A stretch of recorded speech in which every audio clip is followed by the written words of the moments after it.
보여주시죠. 네. 아. 근데 의상이 둘이 같은 팀 저 유니폼 같아요 지금. 그럼 굉장히 불쾌하죠. 아주 비슷하네요. 비슷한 건가? 예. 역시 패션 감각이 같다니까요. 그래요? 코디야. 야, 오늘은 뭐 머리에 좀 뭐 좀 바르시고. 네. 예. 방송할 때는 항상 바르죠. 예, 아니면 저는 머리가 뭐 해결이 안 나기 때문에. 안 바르실 경우에 어떤 머리예요? 그냥 못 알아보더라고요. 다 쓰는. 사람들이 못 알아봐요. 저. 그러니까 이게 쓰는 머리예요? 그러니까 예, 이렇게 막 방향성을 잃고 한 방향으로 뻗치는 게 아니라 보니까 아까 각자 보니까 어떤 상호 합의하에 야, 우리가 왼쪽으로 눕자라든가 이런 게 없고 그냥 자기들 맘대로 나오는 방향대로 그냥 계속 전진하는. 그리고 한국의 세계는 뭐예요? 그거는 사실 어감이 좀 안 좋다 보니까 네. 이상하게 생각하시는 분들도 많은데 그 머리카락이 모공.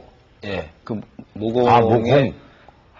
머리숱이 너무 많아서 예전에 어떤 친구가 야 너는 그게 한 구멍에 새가 딱 지금 나는 거 아니겠냐. 숱이 많다. 그래서 그냥 재밌게 생각을 했어요. 웃자고 얘기한 별명이었고 근데 네. 그 호기심 천국이라고 있지 않습니까? 우리 SBS 프로그램에 거기서 이렇게 지나가는 연예인들을 잡아서 뭔가 뭘 이렇게 살펴보는 게 있었어요. 머릿속을 정밀 카메라 연필처럼 생긴 건데 화면에 머리카락 한 가닥이 막 이렇게 철사처럼 굵게 정밀하게 나오는 카메라인데 그걸 이제 이렇게 뭘 이렇게 막 살펴보는 걸 찍는데 모니터를 이렇게 보는데 정말 한 구멍에 세 가닥이 이렇게 나는 거예요. 제 눈으로 못 깨버렸어요. 그래서 야 이게 실제 상황이구나. 그래서 더 이렇게 살펴보시려고 그러길래 제가 그다음부터는 안 된다 이거. 왜냐면 더 보다 보면 네 개짜리 그러니까 나올지도 모른다 이런 생각이 불안감이 들더라고요. 정말 머리숱이 많아요. 근데 저도 이제 홍경민 씨 본 지 몇 년 이렇게 됐거든요. 근데 그때나 지금이나 그냥 눈은 초롱초롱하고요. 여드름 가끔 이렇게 놔주고 모자 뚝 눌러 쓰고 다니는 그 모습이 참 이뻐요. 그래서 아줌마들이 참 좋아해요. 그러다 보니까 그 한국의 리키 마틴에서 느끼 마틴으로 변했어요. 근데 본인이 뭐 이렇게 인정 수긍이 되십니까? 느끼함에 왜 그런 별명이 생겼을까? 뭐 사실 어느 정도는 인정을 하는데요. 네. 사실 느끼 마틴이란 별명은 그건 제가 갖다 붙인 거예요. 그래요? 아유, 참. 정말로. 그러니까 제가 말장난 이렇게 바꾸는 걸 되게 좋아하는, 재밌어하는 성격인데 그런 심리 아세요? 이렇게 돈을 어디다 낼 때 저 돈이 이렇게 돌고 돌다 보면 언젠가 다시 내 손에 들어올지도 모른다는 생각이 들 때 있잖아요. 그럴 수도 있죠. 그런 심리랑 비슷한 건데 내가 어디서 느끼 마틴이란 말을 한번 이렇게 탁 퍼뜨리면 저게 혹시 이렇게 세상에 퍼져서 돌아서 나한테 다시 귀에 들어오면 되게 기분이 묘할 것 같더라고요. 그래서 몇 번 이렇게 느끼 마틴이라고 불러달라고 이렇게 한두 번 얘기를 했는데 그게 어느새 갑자기 공연장에 가보면 느끼 마틴이라고 프랭카드니까 그래서 야 이게 어떤 그 매스컴의 위력이 대단하구나. 그러니까 홍경민 씨 본인의 지시였군요. 근데 사실 원인 제공을 하긴 해요. 그러니까 그런 분들의 어떤 저를 비롯해서 공통점을 보면 그냥 웬만한 남자들이 여자가 이렇게 있으면은 뭐 어디 아프니? 뭐 이 정도의 이런 억양들을 가지고 있잖아요. 대부분. 근데 이제 이런 약간 느끼 쪽에 포함된 사람들의 공통점은 이렇게 말도 이렇게 스무스하다는 어디 아프니? 이렇게 그렇게 좀 그런 원인 제공을 하긴 하죠. 그 태어나자마자 방송을 탔다는 게 무슨 얘기예요? 1월 1일 날 새벽 0시 몇 분에 태어났어요? 아니요. 저는 그러니까 생일은 2월 9일인데요. 요즘에는 그게 없는데 라디오에 아기 탄생 뉴스라는 게 아기 탄생. 예. 저는 되게 어릴 때 그걸 라디오에서 들어본 기억이 있거든요. 있어요. 그러니까 없어진 지가 뭐 그렇게까지 오래는 안 된 것 같아요. 아니 없어진 게 그냥 제 기억엔 한 80년대 후반까지는 했어요. 어릴 때는 제가 들어봤었는데 왜냐면 제 친구 애 나갖고 제가 이렇게 방송 타게 해주고 선물 타게 해줘. 선물도 줘요. 그날 태어난 아기 뉴스가 있다 이거죠? 라디오. 마무개 부부의 아기 몇 점 몇 킬로그램의 예쁜 남자아이가 태어났습니다. 축하드립니다. 그렇죠. 어디에서 제공하는 뭘 오늘 부부 탄생도 있었어요. SBS 병원에서 뭐 한성규 씨와 정은아 씨 사이에 이봐요. 아니 예를 들자면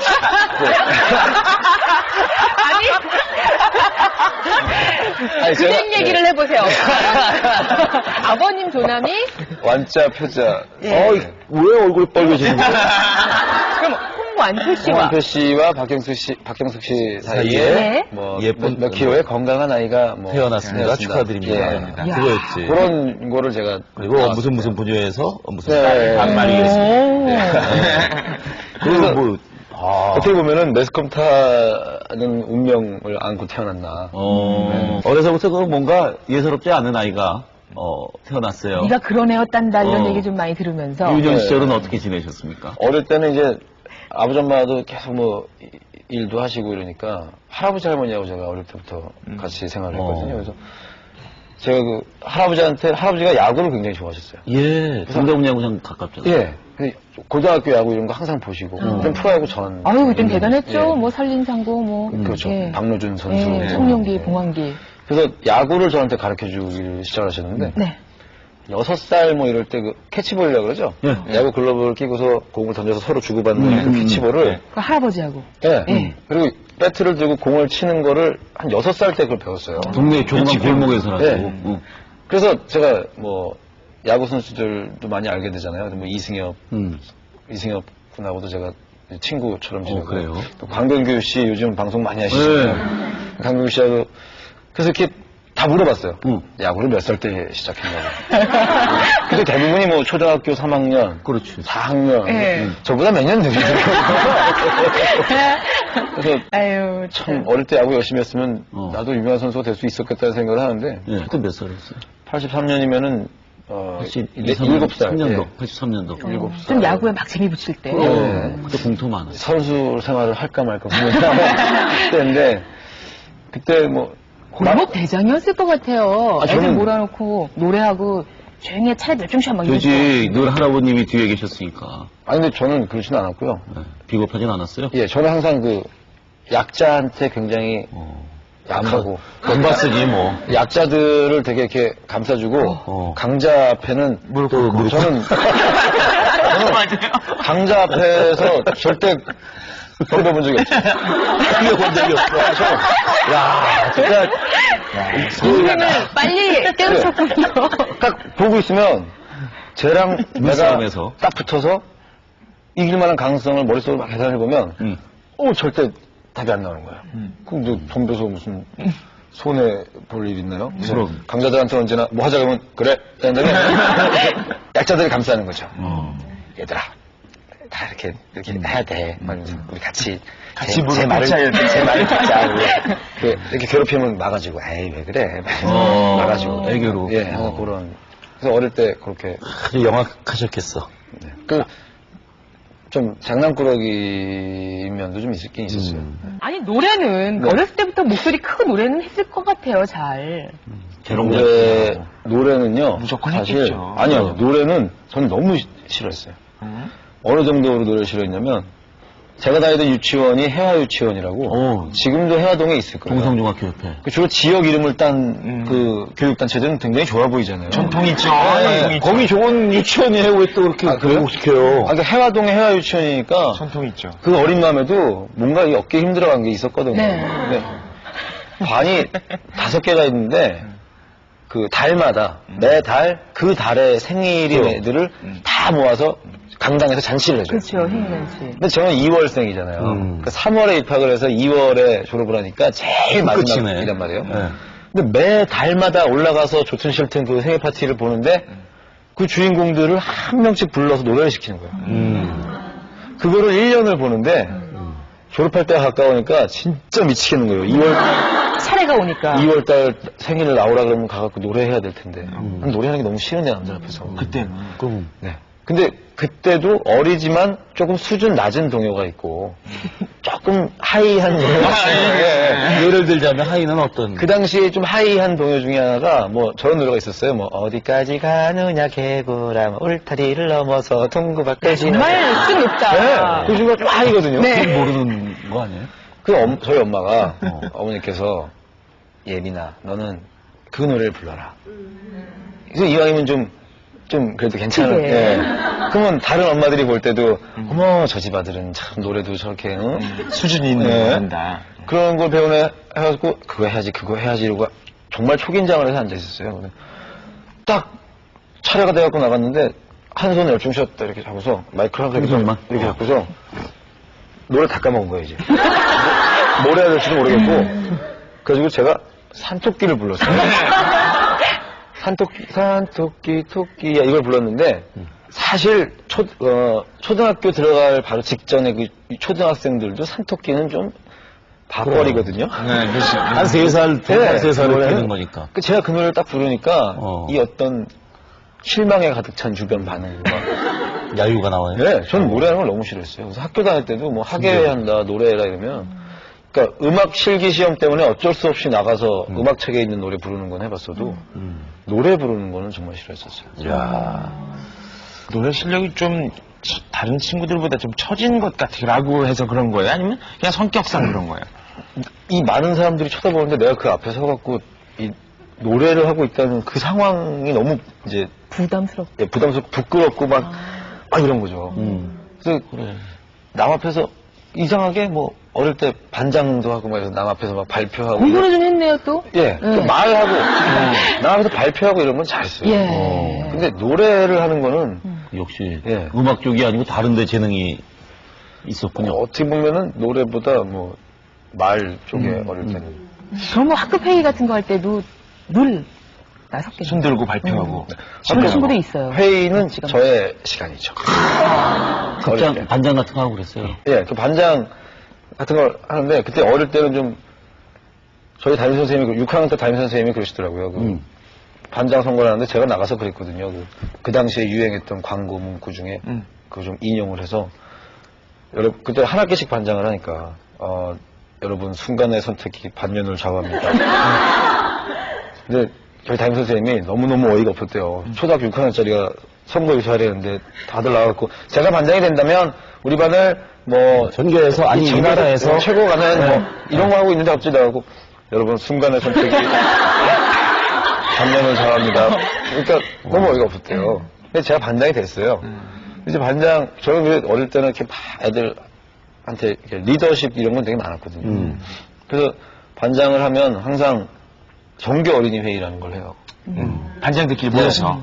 한 달에 한 번 정도인가.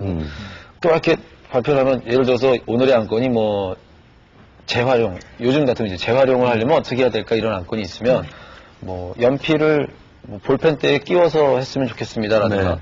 그런 의견들을 반장들이 내는데 자 이제 발표해 주십시오 이러면은 가만히 있다가 제가 발표해 보겠습니다 이래요.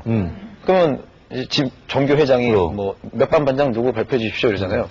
그럼 그날 안건이나 발표가 한 8개 정도가 나오면 5개, 6개는 제가 내는 거예요. 완전 아이디어 뱅크네. 발표 하나 하고 앉으면 또 막 생각을 해요.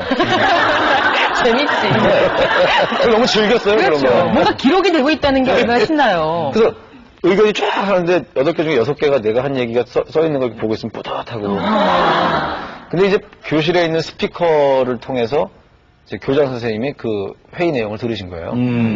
저를 딱 부르시더니, 너 얘기하는 걸 막 들어보니까 넌 이 다음에 크면 뭐 국어학자 같은 걸 하든가 아니면 말로 뭔가 할 수 있는 직업. 예, 여러 가지가 있어요. 뭐 성우도 있고 아나운서도 있고 뭐 하여튼 말로 뭔가를 할 수 있는 직업을 가지는 게 좋을 것 같다 그러시더라고요. 제가 그게 굉장히 인상 깊게 남았었어요. 어릴 때. 그럼 교장 선생님께서. 예. 근데 사실 국어학자는 것은 뭐 꼭 국어뿐만 아니라 모든 학문이 그 학자가 되려면 공부를 많이 해야 되잖아요. 네. 그러니까 그거는 좀 제 길이 아닌 것 같고 어떻게 보면 지금은 가수가 되긴 했는데 사실 가수 생활하면서 말하는 게 더 지금 많아요? 그렇죠. 많거든요. MC 노래하는 도 거보다. 하지, 뭐 DJ도 하고. MC, DJ도 하고 이러다 보니까 어떻게 보면 그때 교장 선생님이 말씀하셨던 시구를 이렇게 온 게 아닌가. 아, 재능이 있으세요. 어린 시절 그 모습을 좀 볼까요? 저게 얼마나 의외로 그냥 건강해 보네요. 의외로 저게 중학교 1학년 때고요. 아, 그래요? 예, 여기 같은데. 네. 저거 요거 초등학교 1학년 때예요. 아, 운동회네. 네. 옥두각시 그거 할 어떻게 보면 여기. 이제 모습이 나타난다. 저게 2집 자켓. 예. 지금 저 눈 봐. 자, 머리 보세요, 머리. 저 머리밖에 안 보이고. 뭔가 찾아 헤매이는 그런 눈빛. 어우. 어. 예, 점점 이제 네. 느낌 마틴으로. 어떻게 보면 아기 때하고 지금 얼굴하고 좀 느낌이 다르네요. 아기 때는 동글동글해 보이는데 지금은 좀 살이 빠지고 선이 살면서. 어릴 때는 통통했고요. 예. 이제 크면서 이게 다 빠지고 나니까 좀 말라가고. 어릴 때는 동글동글 그 자체였죠. 그럼 언제 저기 노래 실력을 한번 뽐내갖고 인정받게 됐어요? 그러니까 뭐 중학교 때까지도 사실 남 앞에서 노래하고 이런 적도 없었고 그냥 중학교 때까지는 모범생 그 자체 그냥 오락실도 가면 안 되고. 되고 하지 말라는 거 안 했다 이거죠? 예, 예, 무조건. 그러던 경민이는? 그러던 경민이가 제가 처음으로 통기타를 친 게 중학교 3학년 때인데 예. 저는 어릴 때 기타 치고 노래하는 거는 막내 삼촌이 그런 걸 많이 봤거든요. 노래 굉장히 잘하셨는데 그래서 불현듯 배우고 싶다는 생각이 들어서 그때 집에서 이제 혼자 노래책을 놓고 이렇게 기타를 치게 된 거예요. 오. 시작은 이거를 이게 쳐보고 싶었던 거죠. 학원도 안 다니시고? 예. 이거. 그래서 이렇게 치다 보니까 조금 칠 줄 아니까 여기에 맞춰서 노래를 불러보게 되잖아요. 이렇게. 그래서 이제 혼자 집에서 그것만 해본 거예요. 한 번도 노래를 어디 해본 적이 없는데. 근데 고등학교에 올라가서 1년 내내 조용히 살다가 지금은 모르겠는데 음악 시간하고 미술 시간이 고1 때까지밖에 없었어요. 예. 입시에 관계가 없다고 그렇죠. 해서. 근데 이게 음악 시간 마지막 시간이 됐는데 사실 뭐 선생님이 그러시더라고요. 니네가 2학년 되면 이제 음악을 할 것도 아니고 시험 보는 것도 아니고 이 마지막 시간에 공부를 이 음악 이론을 니네한테 가르치면 뭐하냐. 노래 자랑을 하자. 그래서 제가 처음으로 무슨 생각이 미쳤나봐요. 그 순간 왜 그런지 모르겠는데 나 하겠다. 그래서 통기타를 치면서 어떤 친구가 그래? 그래서 무슨 노래인데 쳐줄까? 딱 이러더라고요. 그래서 됐어. 그래서 기타를 딱 뺏어서 친구들 앞에서 50명 앞에서 노래를 부른 게 이제 데뷔네, 데뷔. 대중 앞에서 노래를 한 처음이죠. 그게 무슨 노래예요? 거기. 김규민 씨라는 그 가수분의 옛 이야기. 좋죠. 불러보라 그러시겠죠? 네. 그러니까,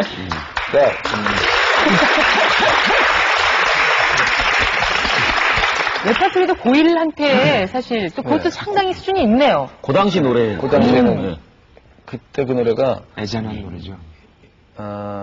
옛 얘기하든 말할까 바람이나 들으렴 거품 같은 사연들 맞죠? 뭐 그렇게 돼요.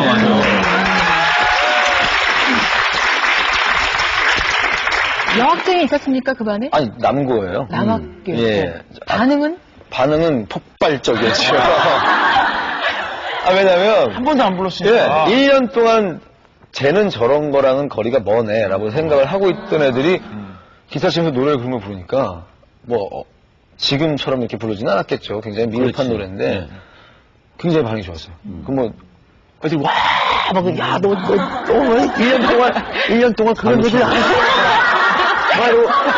야 이거 웃기는 놈이라. 말도 안 되는 놈이네. 알았어 이러면서도 내가 사람들 앞에서 노래를 하면은 사람들이 좋아하는구나라는 걸 알았어요. 내가 노래를 하면 사람들이 좋아하는구나.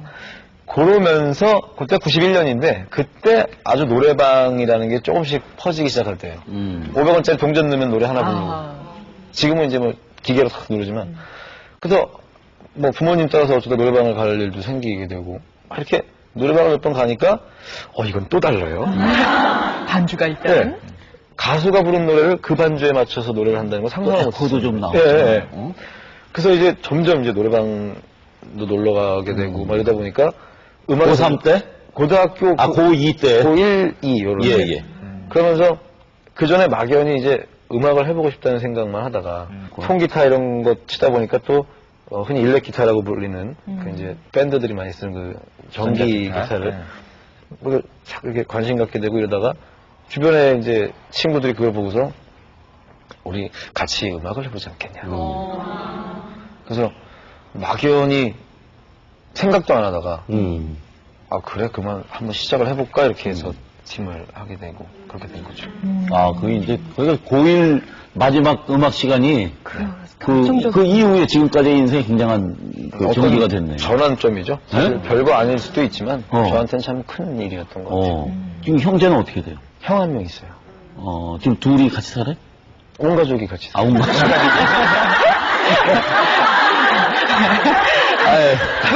왜 그런 거 있잖아요. 왜 그냥 모범생이고 부모님 선생님 말씀 잘 듣던 조용하던 동생이 어느 날 갑자기 기타를 치고 밤마다 막 이러기 시작하면 집안에선 걱정이지 이제. 한참 공부할 때 저 녀석이 하면서. 큰일이지. 그럴 때는 주로 야 네가 형이니까 네가 알아서 좀 해결해라. 뭐 이럴 수도 있고 형하고 그런 문제 때문에 부딪혀 보진 않았어요?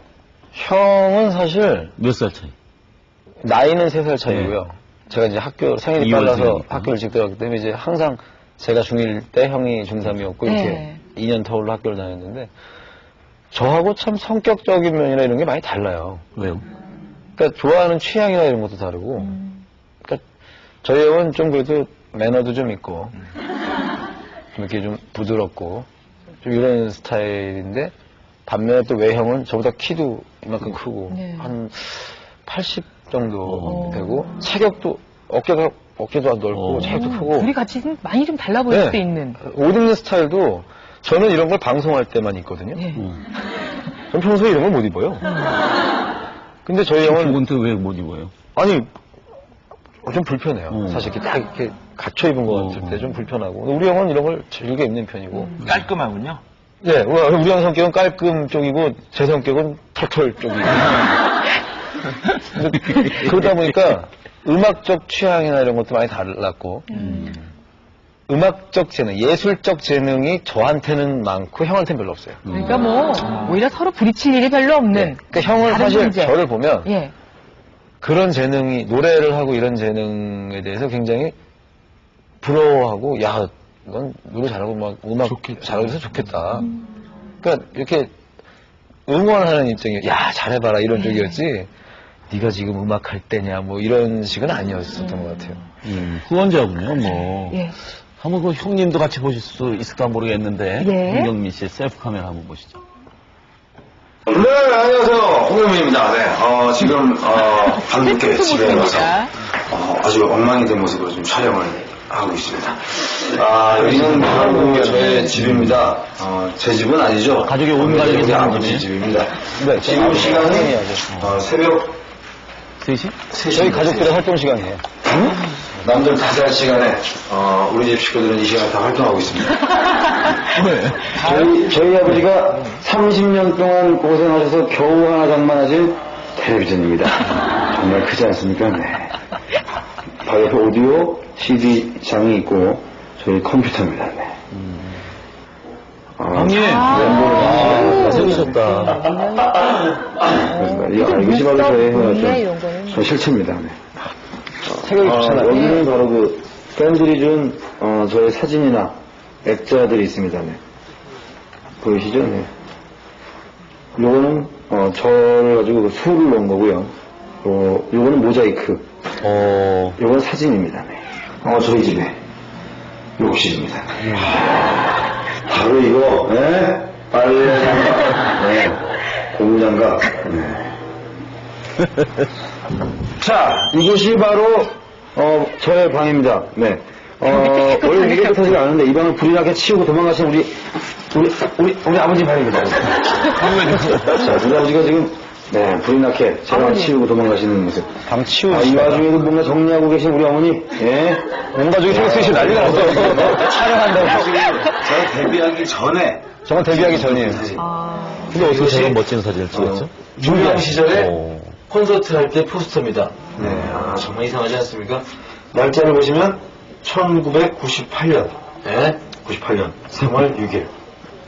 정말 옛날 첫 콘서트 할 때 포스터. 제가 정말 좀 아끼는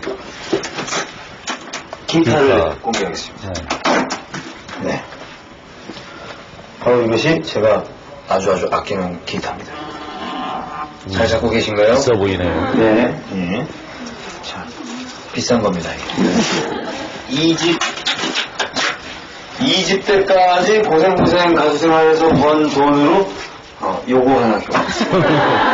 마음 같아서 있는 그대로 다 이렇게 적나라하게 보여드리고 싶지만, 이 정도만 하겠습니다. 왜냐면 더 이상 자랑할 것도 없기 때문에. 그냥 뭐, 이 정도가 답니다. 네. 감사합니다.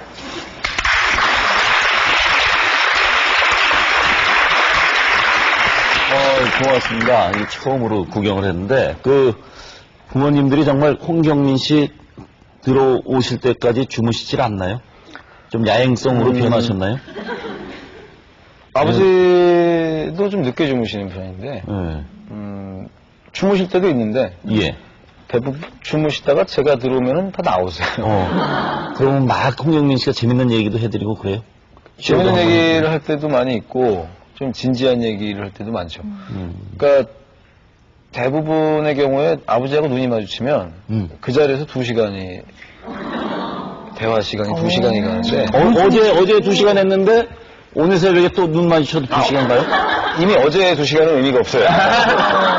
오늘 만났을 때 2시간인데 다른 사람들이 생각할 때는 새벽 3시니까 그럼 오늘은 좀 늦었으니까 자고 그럼. 이게 아니라 만나는 시간이 몇 시냐도 또 사실 중요하지가 않아요. 실제로 새벽 3시에 저렇게 마주치면요. 한 5시까지는 대화 시간이고. 네, 대부분이 그래요. 이 정도로 사실 크고, 그리고 바깥에서 열심히 뛰다 보면 사실 피곤하기도 하고 그러니까, 작게 그러고 들어가기 마련이고 그런데, 효자시네. 글쎄요, 뭐, 효자라서 그런 건 아닌 것 같고요. 그냥 어릴 때부터 그렇게 컸어요. 그리고 사실 그 대화를 많이 나누면은 제가 도움이 많이 되거든요. 당장 그 다음날 밖에 나가서 뭐 할 때 도움이 되는 경우도 많이 있고. 그러니까 사실 아버지 성격이 굉장히 그런 성격 있잖아요. 자기가 눈으로 확인을 안 하고 자기가 뭘 안 하면 되게 불안한 성격이세요. 그래서 뭐 요즘은 뭐 워낙에 바쁘니까 좀 덜 하시는데 예전에는 가수가 된 다음에도 한 9시, 10시쯤 되면 전화가 바로 와요. 안 들어오고 뭐하냐. 그래서 저하고 항상 그런 얘기 하는 게 우리 집에 딸이 있었으면 큰일 났을 뻔했을 거다. 저희 아버지는 만약에 따라다니시겠네. 만약에 딸이 한 명 있는데 그 딸이 뭐 아빠 여기 지금 인천인데 뭐 지금 가려고 그래 근데 시간이 뭐 밤 10시다 이러면은 무슨 일이 있어도 데리러 갈 사람이거든요. 그러니까 딸을 자식을 구속하기 위해서가 아니라 불안해서 못 견디시기 때문에 네, 그래서 형한테도 그렇게 해요? 그럼요. 네. 집안 분위기는 정말 아들 둘 있는 집은 보통 좀 이렇게 썰렁하고 그런 분위기라고 생각하는데 아니에요. 보니까 아주 따뜻하고 재미있는 그런 화목한 가정이신 것 같은데 고2 때까지 지금 얘기가 갔단 말이에요. 네. 그래서 고2 때 이후 얘기 좀 들려주세요. 네. 고2 때 딱 가서 이제 흔히 망가진다 그러죠.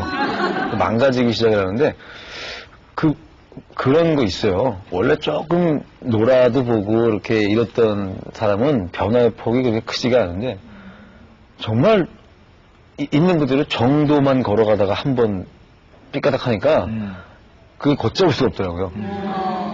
근데 고등학교 2학년 때 딱 올라가서 학교 생활에 적응을 잘 못했었어요. 고등학교 생활에 좀 싫어하고 이랬었는데 특히 수학 선생님이 저를 특별 관리 대상으로 삼으셨고 왜 그랬나 몰라요.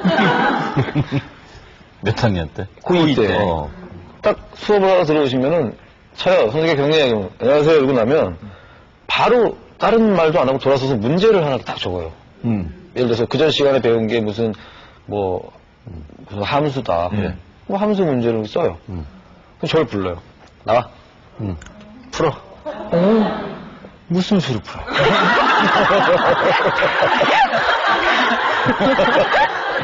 그걸 풀 턱이 없잖아요.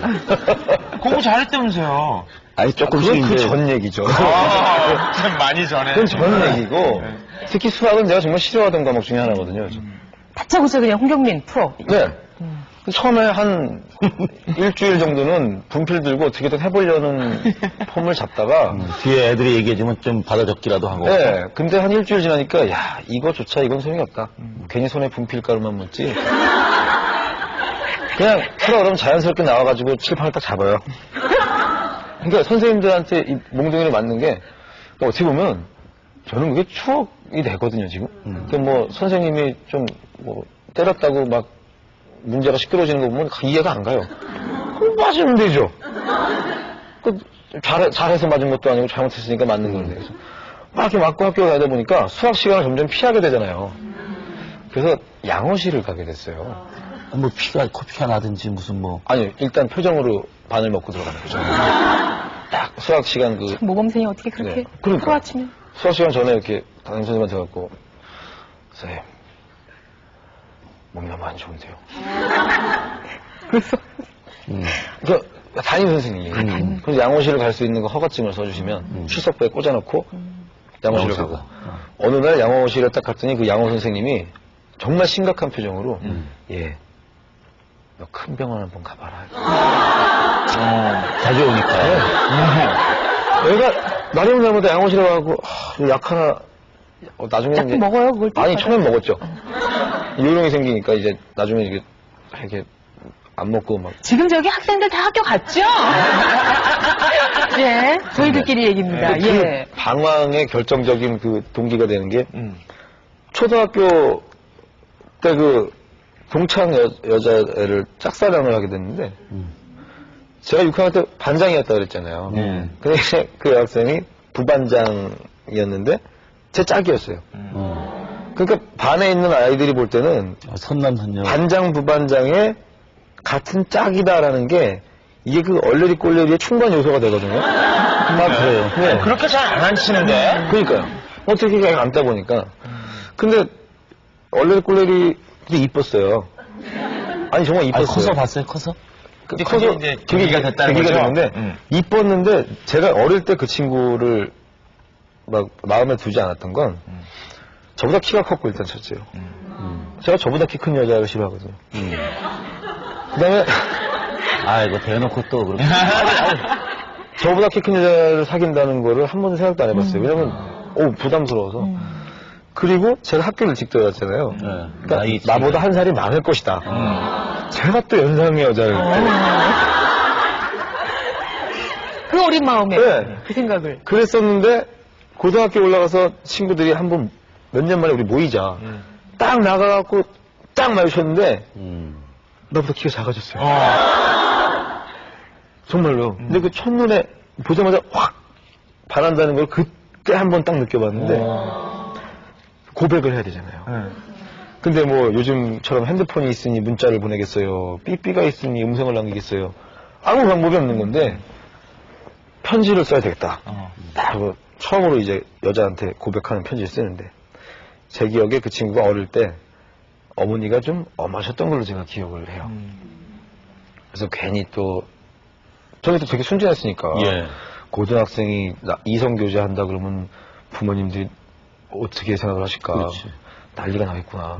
이 편지를 집에 넣고 왔는데 걔네 엄마가 보시면 어떡하지. 막 그래서 머리에서 막 하다가 그래 얘는 일단 둘째치고 얘네 엄마가 보셨을 때 마음에 들어 할 만한 야, 지능범이네. 그런 편지를 써야 되겠다. 그래서 실제로 철저하게 걔네 어머니가 보실 때 우리 엄마라도 어른의 시각으로 이 편지를 봤을 때 이 녀석 참 그래도 괜찮은 녀석이네라는 생각이 들게 편지 쓰자. 거기에 맞춰 쓰면서 또 그 여자의 기분도 맞춰야 되잖아요. 편지를 딱 와서 집에 던져놓고 왔어요. 한 며칠 있다가 답장이 왔는데 정말 순수하고 순진할 때예요. 그 편지 내용에 난 너 싫어 이럴 수도 있잖아요. 근데 제가 그 답장이 왔다는 것만 가지고 너무 기분이 좋아서 막 사촌 동생을 들고 막 뛰어다니고 막 이랬었어요. 정말 내용은 안 보고. 싫어 왔다는 게 중요한 거예요. 근데 제가 썼던 내용이 뭐였냐면 난 네가 정말 좋은데 너무너무 좋은데 한참 공부해야 할 고등학생이 누가 뭘 했냐고. 한참 공부해야 할 고등학생이 이성교제에 빠져서 해야 되겠느냐. 거기서 아무 소리 안 하고. 완전. 근데 그걸 알지만 난 네가 정말 너무너무 좋다. 그럼 내가 어떻게 해야 되겠냐. 일단 공부를 내가 열심히 해서 자랑스럽게 당당하게 좋은 대학을 딱 들어가서 그때 내가 너를 만났으면 좋겠다. 그랬더니 이 여자애가 의외로 좋다는 반응이 온 거예요. 그러자고 자기도 그러겠다고. 그쪽 집에 어머님도 보셨대요, 혹시? 그러니까 걔가 거기다가 또 알고 보니까 생일도 나보다 한 달이 늦어요. 야, 이거 연상하고. 웬이야, 진짜. 그래서 야 이제 모든 건 다 된 거예요. 그래서 마지막에 딱 갔는데 추신 일인가? 추신에 그것도 다른 색깔 볼펜으로 신경 쓴 거지 자기도. 아주 그냥. 추신을 다른 색 그 볼펜으로 썼는데 저는 그 당시에 그 여자를 떠올리게 해줄 수 있는 매개체가 그 편지 한 통밖에 없었기 때문에 누구에게로 시작해서 누구가라는 거를 외워. 토시 하나 안 빼고 다 외웠었어요. 편지 두 장은 너무 읽어서. 근데 마지막에 딱 그 추신에 직접 화법을 딱 써서 엄마한테 말했다고 딱 이러면서 직접 화법을 딱 써서 엄마 뭐 내가 뭐 대학에 가면은 뭐 만나자 이랬더니 엄마가 웃으면서 따옴표. 그래 이랬다는 거예요. 야, 이거는 뭐. 성공했네. 더 세상을 다 가졌다. 세상을 다 가졌다는 제가 살면서 그렇게까지 기뻤던 날이 거의 없어요. 정말이에요. 그렇게까지 뭔가에 기뻐서 날뛰어본 적이. 근데 그 편지 받고 나서는 문제가 하나 이제 생기잖아요. 공부를 해야 될 거 아니에요. 대학 가야 되니까. 공부해야 될 거 아니에요. 네. 근데 공부를 하기 시작을 하려고 그러니까 대책이 없잖아요. 그래서 수학 선생님을 찾아갔어요. 네가 여기 웬일이냐. 선생님, 공부를 해야 되겠는데 도저히 어떻게 해야 될지 모르겠거든요.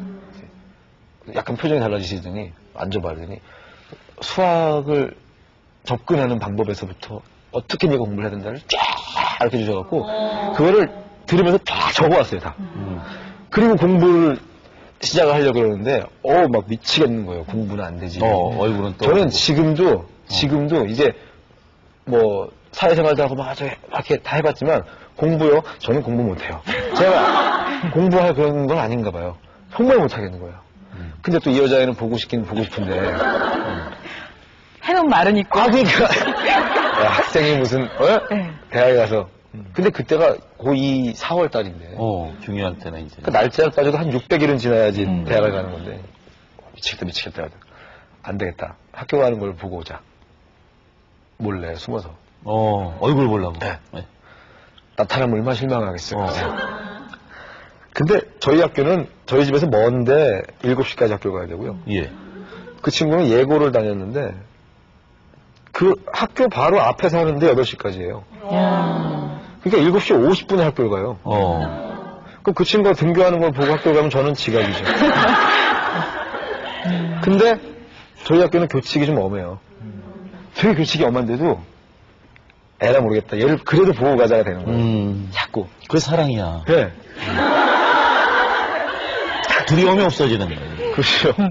그래서 그렇게 자꾸 지각을 일삼게 되다 보니까 수업에도 점점 의미를 잃어가고 애들도 약간 아웃사이드였어요. 공부 잘하는 애들은 공부 잘하는 애들이니까 안 어울리고 노는 애들을 보면 저렇게 학교 다니기 쉽진 않고 애 같지. 약간 겉도는 스타일이었거든요. 그러니까 학교 가 있어도 재미도 별로 없고 오직 사랑뿐. 네.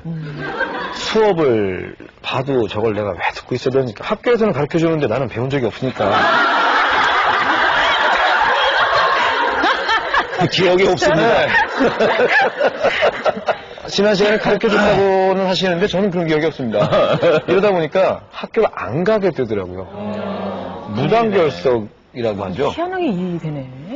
사실 보통 이제 첫사랑 경험이 다 그 나이 때 이렇게 있어도 그게 이제 또 어떤 강한 또 자극이 돼서 정말 공부에 몰두하는 친구들도 생기고 아니면 본격적으로 뭐 연애를 할 수도 있고 그런 건데 이도 저도 아닌 채로 그냥 거의 뭐 아무 의미 없는. 그 회사란다.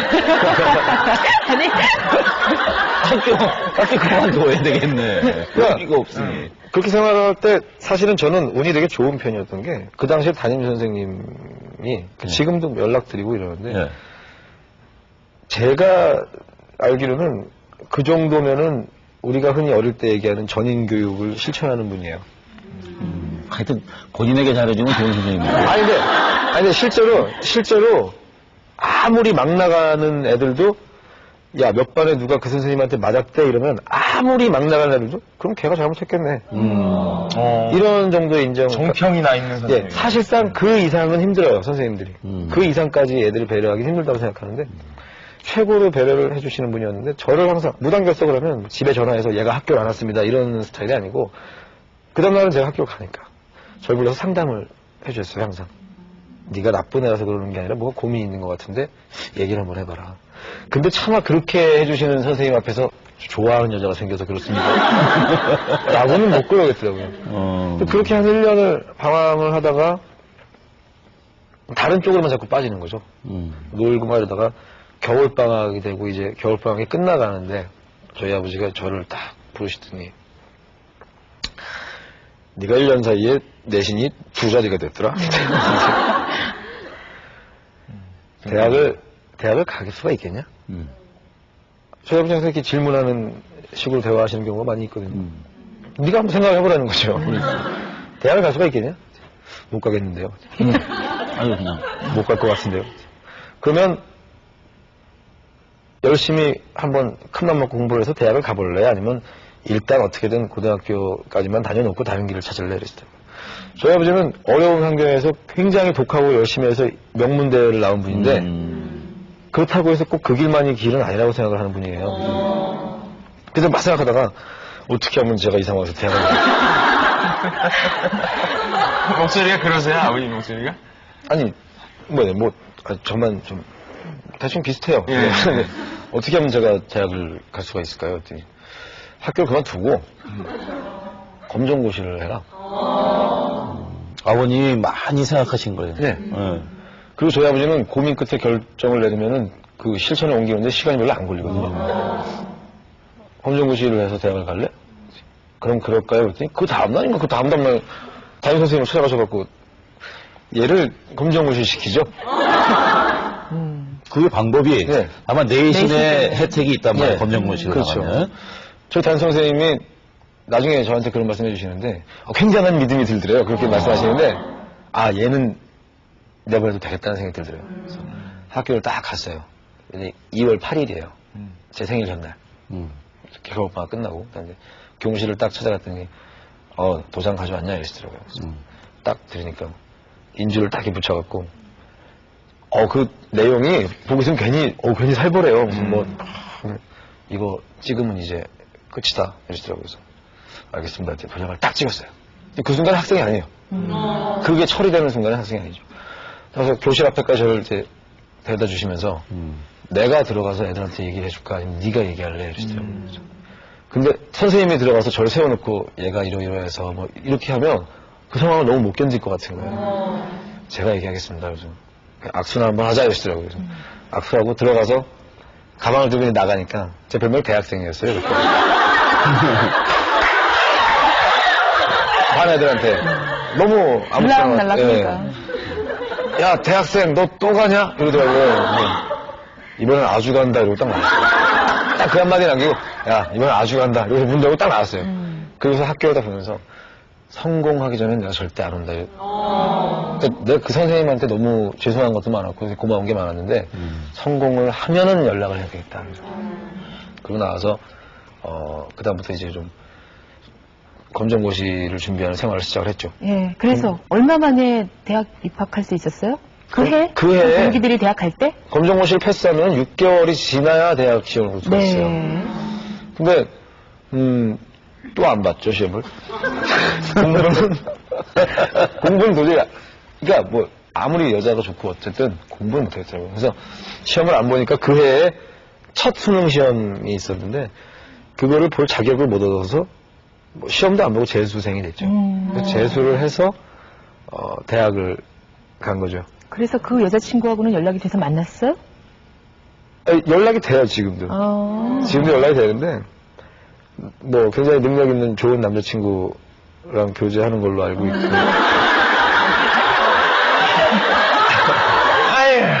허무하게 우리는 그래갖고 뭔가 좀 됐는가 싶어 끝까지 들었더니. 아니 근데 그 친구를 보고 있으면 어떤 생각이 드냐면요.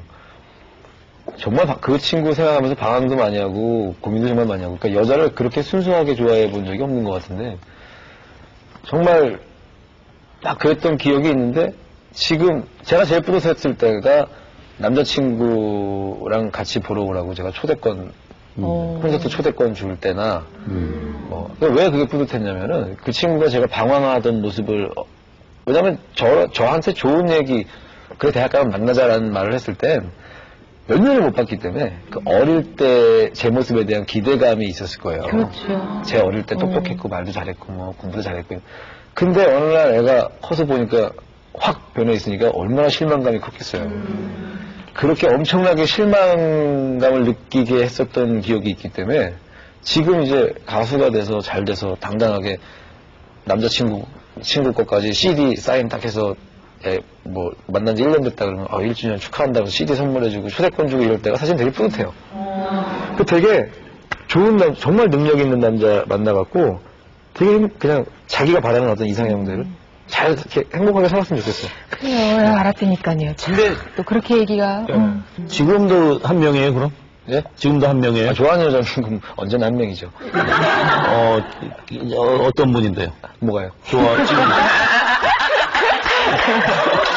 아니, 한 명이 얘기해야죠. 아니, 없는데 지금. 뭐가? 지금 한 명이라고 그랬잖아요. 아니, 그러니까 지금은 없는데. 지금도 한 명이에요? 그랬더니 언제나 한 명이라고 그랬어요. 아니, 그러니까 말이 그렇다는 얘기죠. 그러니까 언제나 왜 이렇게 젊은 사람 속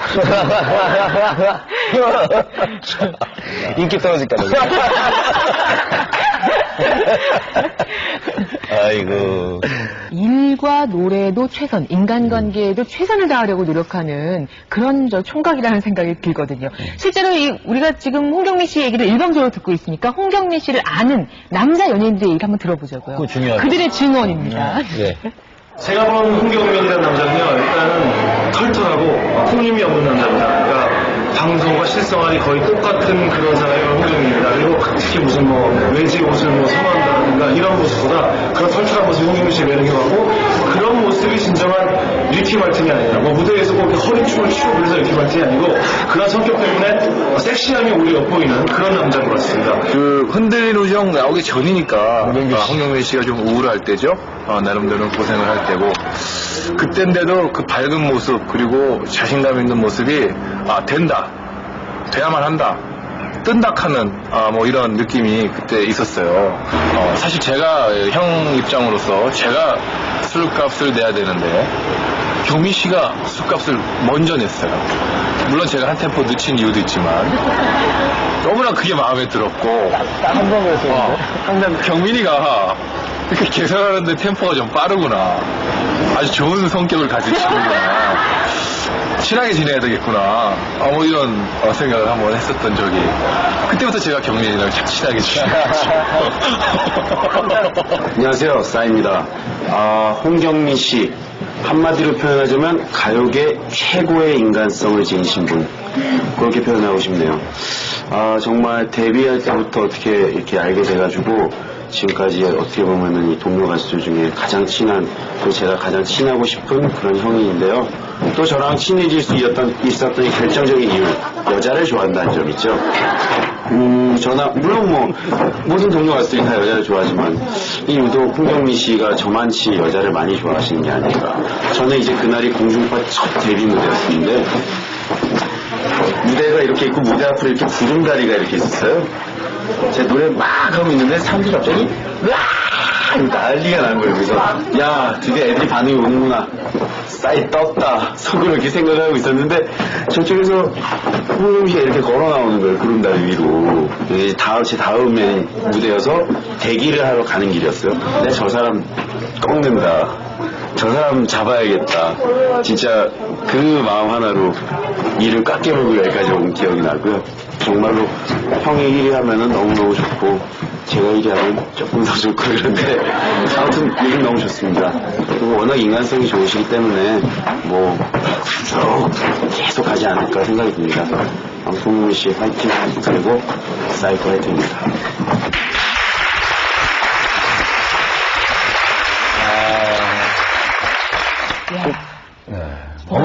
어머님은 걱정 많이 하시죠? 뭐 건강도 그렇고 서해상 건강 문제를 제일 걱정을 많이 이 하시죠. 방송 보시고 너 너무 그렇게 왜 빠르니 이런 말씀도 하실 것 같고 계산이요? 그리고 싸이랑은 이제 만나지 말아요. 아니, 그, 싸이군 저 얘기, 이건 무슨 얘기였냐면, 제가 1위 후보였을 때인데, 싸이군이 이제, 싸이군이라고 그래요, 보통? 보통 싸군이라 그러죠. 싸군이, 많은 분들이 올해 초에 나와서 활동을 예. 했다고 생각을 하는데, 작년 가을에 나왔었어요.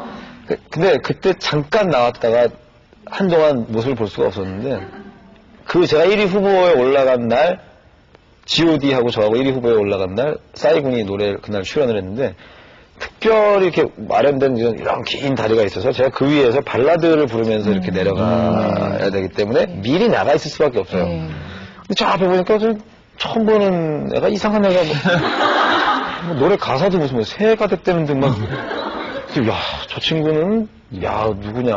오늘 이후에 다시 볼 수가 없겠다. 이런 생각을. 홍경민 씨 정말 흔들린 우정 이후에 발라드까지 아주 잘 나가고 있을 때. 네. 그래서 그런 생각을 했어요. 그래서, 아우, 너무 엽기 아니야, 저거 말했는데. 싸이구는 반대로 저를 보면서 사람들이 막 소리를 지르니까 나를 좋아해주나 보다 했는데 1위 후보 가수가 나와 있는 거예요. 그러니까 본능적으로 이를 악물게 되잖아요. 야, 근데 그 비참함을 제가 알거든요. 그게 진짜 김새는 거예요. 아니, 틴틴파이브도 스키장에서 특집을 딱 했잖아요. 근데 왜냐면 스키장은 이렇게 칸막이가 없잖아요. 네. 그러니까 가수들이 대기를 이런 정자나무 같은 데서 그냥 이렇게 하다가 한 명씩 걸어서 한 50m를 걸어가야 되는데 맞아요. 머리 치어 머리 전주가 나오고 있는데 와 하길래 저희들도 좋아가지고 진짜 이렇게 했는데 G.O.D 5명이 쫙 걸어오니까 그리고 야외니까 그 의자가 자기 마음대로 객석이 절로 다 가버리는 거예요. 카메라만 놓고 했다니까요. 그때 그 싸이의 심정이랑 똑같았을 때죠. 슬퍼요. 근데 정말로 그때는 필요한 마음이에요, 그게. 싸이가 아까, 내가 언젠간 내가 저 가수 꺾는다 이런 생각을 했다 그러는데, 사실 뭐 가수가 서로 뭐 꺾고 꺾이는 관계는 아니지만, 어차피 경쟁해야 네, 돼요. 한 번쯤은 해볼 수 있는 생각이고, 저도 했었고, 그런 생각을 먹은 가수가 지금처럼 저렇게 성공하는 걸 보면은, 뭐 제가 제작자는 아니지만, 저 굉장히 뿌듯하고 좋아요. 제가 그랬던 시간이 있기 때문에. 그럼 이번에는 또 여자 동료들의 얘기를 들어볼까요? 결정적인 얘기가 나올 것 같은데요. 안녕하세요, 핑크입니다. 뭐라 그럴까? 되게 인간적이고. 맞아요. 옆집 오빠가. 너무 오판하고 정돈하세요. 되게 순수하신 면이 있으신 거예요. 맞아요. 네. 어린아이처럼. 그걸 순진하시고 또, 저희가 이제 평소에 옷을 되게 수수하게 입고 다니세요. 저희가 막 놀려요.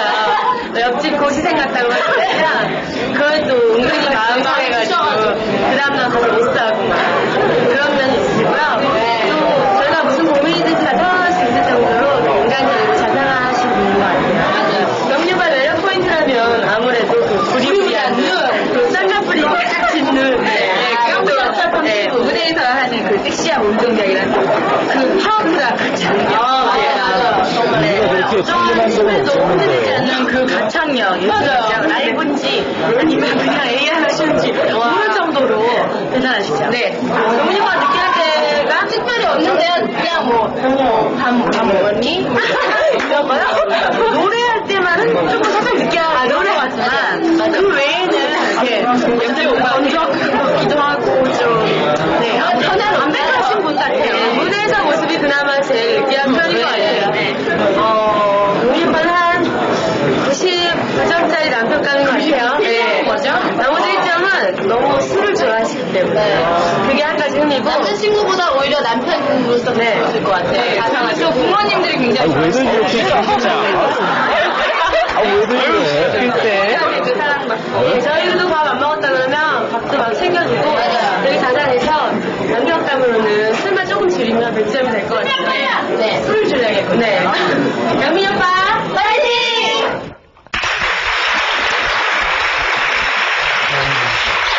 아니, 왜, 핑클이 왜 뜻을 저래요? 네? 왜 홍정민 씨 얘기하는데 저렇게 또 경쟁적으로. 쌍심지라 그러죠? 눈에 쌍심지를 키고 그냥.